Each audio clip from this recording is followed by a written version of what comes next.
عليكم ورحمة الله وبركاته. اهلا بيكم يا اصحابي، عاملين ايه؟ النهاردة ان شاء الله هنقدم لكم وصفة سهلة وسريعة، وهي وصفة الكبد والقوانص. وممكن كمان تقدموا معاها بطاطس محمرة وطحينة. يا رب النهاردة الاكلة تعجبكم.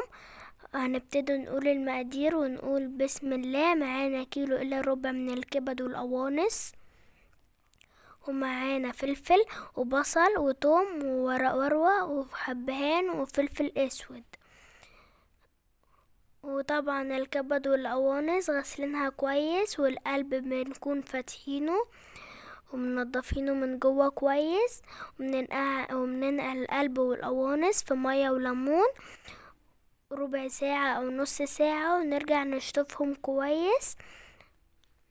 والقوانص لو لقيتي معاها حتة كده بتكون شبكة فيها ديت بتقطعيها وبترميها.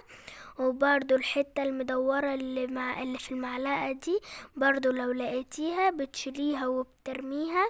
وبلاش ننقع الكبدة في مية وليمون لان لونها بيفتح معانا شوية، فممكن قبل ما نيجي نعملها على النار بنغسلها بسرعة بمية وليمون ونشطفها على طول، وكده تكون خلاص جاهزة معانا ونضيفها. ونبصها ونحط فيها القوانص من ناحية الدهون ونسيبها لحد لما تسيح، ونحط عليها كوباية مية، ونحط ورق الورة والحبهان والفلفل الاسود ونغطيهم ونسيبهم لحد ما يستووا، علشان هي بتاخد سوا اكتر من الكبدة لحد ما تستوي خالص. وبعد ما نلاقيها استوت معانا بنحط حبة زيت، ونكون قطعنا البصل صغير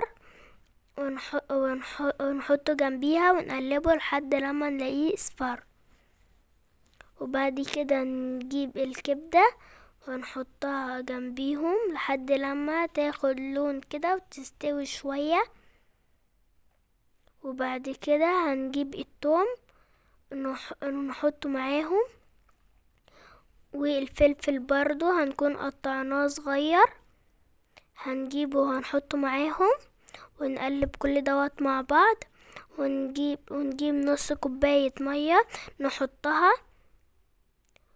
وممكن معلقة خل، وطبعا هنحط الملح وهنقلب كل دوت مع بعض ونغطيهم بقى ونسيبهم يستووا كده شوية، يكون الفلفل دوت دبل حبة، وتكون كده خلاص الكبدة جاهزة معانا. وهنبتدي بقى اللي احنا نعمل الطحينة.